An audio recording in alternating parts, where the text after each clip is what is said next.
Nongeye kugushimira wowe wakanze sabone cyangwa subscribe kuri #FTheGenius. Nitwakizimana Faustin. Uyu munsi turaganira kuri telefone.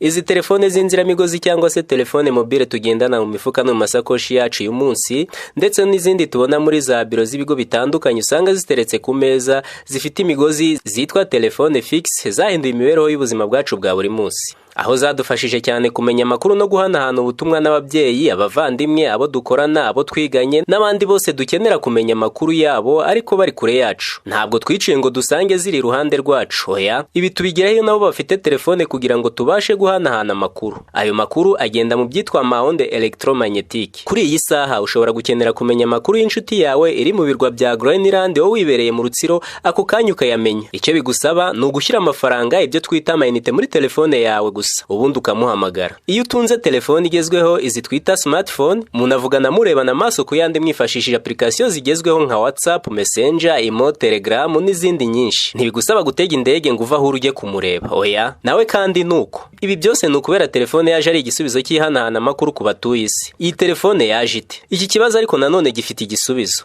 Reka tubirebe. Nyuma yuko hari uburyo bwihariye bwo guhanahana amakuru binyuze mu nyandiko ndetse n'ibishushanyo hifashishijwe igikoresho cyitwa telegraph, abahanga batandukanye bakomeje kwibaza niba nta bundi buryo bwakoreshwa mu guhanahana amakuru n'ubutumwa hakoreshejwe amajwi. Bwana Charles Busser we yibajije niba nta bundi buryo bwakoreshwa kugira ngo umuntu uri Vienne muri Autriche avugane n'uri Paris mu Bufaransa amwumve ku buryo bwijwe ariko riciye mu miyoboro y'amashanyarazi, ariko nanone hakifashishwa amatiyo yabugenewe. Ibi yabivuze tariki ya 26 Kanama 1854. Mu gukomeza gushaka kumenya uko abantu bari mu ntera zitandukanye bakumvikana hakoresheje ijwi, mu mwaka wa 1860 John Philippe Reis yamuritse akamashini gakoresha ijwi kari kagizwe n'ibice bibiri, igice cyaho koherereza ijwi n'igice cyaho kuryakirira. Ibi bice byombi byahuzwaga n'umugozi ryanyuragamo. Yashoboye kukagerageza bwa mbere ubwo yari mu nzu avugisha muramu we wari hanze mu busitani imbere y'abagize ihuriro ry'abanyabutabiri Frankfurt. Philippe amurika ibyo yaramaze kugeraho, ntabwo bigeze bamuha agaciro nk'umuntu wakoze telefone. Impamvu nuko ngo hari hakiri byinshi agomba kongeramo.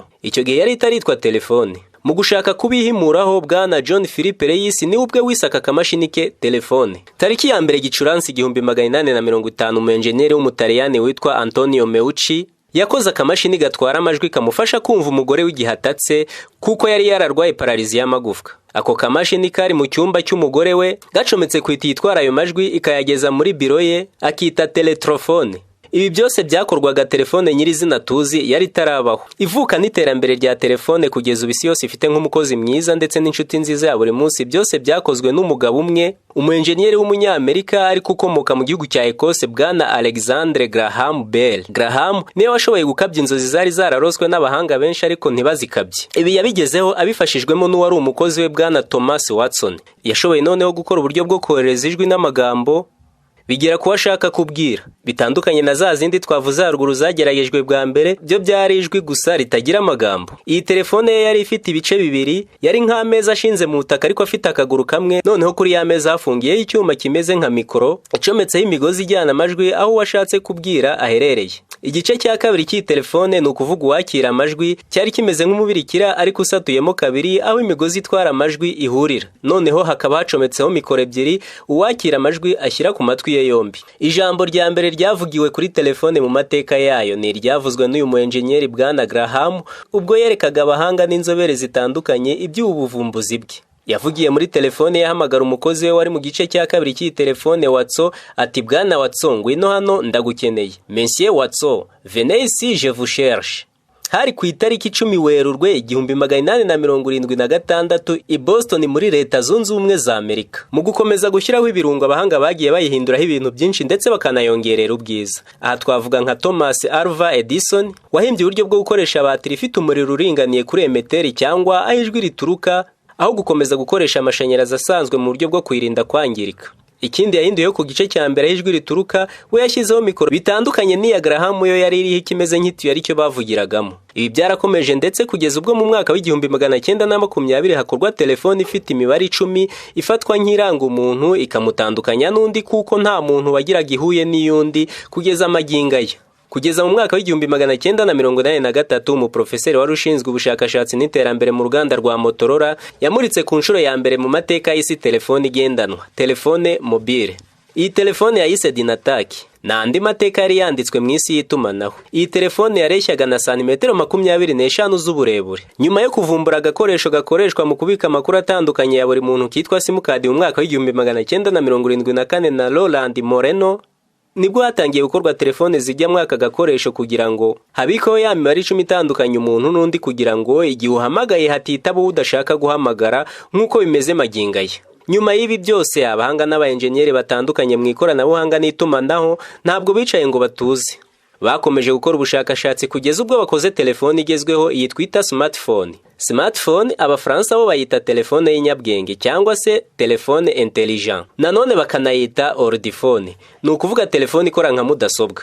Mu mwaka wa 2011 nibwo uruganda rwa Apple rwashyize ku nshuro ya mbere telefone igezweho ishobora kwifashisha mu gufotora, kumva imiziki, kohereza no kwakira ubutumwa mu buryo bugezweho, kwifashisha gukoresha internet bitagoranye, ndetse no gupakurura ibi twita telecharge cyangwa download, kubika inyandiko mu buryo bwa PDF bumenyerewe muri za mudasobwa n'izindi application zitandukanye. Iyi telefone yiswe iPhone 4S. Kugeza ubu mu bushakashatsi bwakozwe n'urubuga wa@statista.com bugaragaza ko ku isi hose abakoresha telefone zigezweho bavuye kuri 1,500,000 mu mwaka wa 2014 bakagera kuri 2,500,000 mu mwaka wa 2019.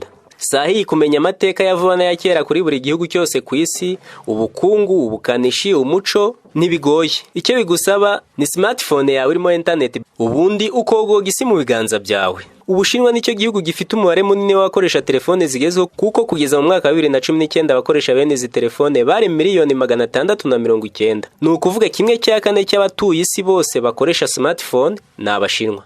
Nifashishije imbuga zitandukanye kugira ngo nkusanye amateka ya telefone, harimo wa/universalis.fr, encyclopédie invention du téléphone, ndetse na telephoniste.fr. Ngushimire byimazeyo wakanze handitse subscribe cyangwa sabone, kanda no kukazogera niba utarahakanda kugira ngo ibiganiro byungura ubumenyi bikugereho. Duha igitekerezo cyangwa inyunganizi ubinyujije hasi muri commentaire. Nitwa Kizimana Faustin, gira amahoro.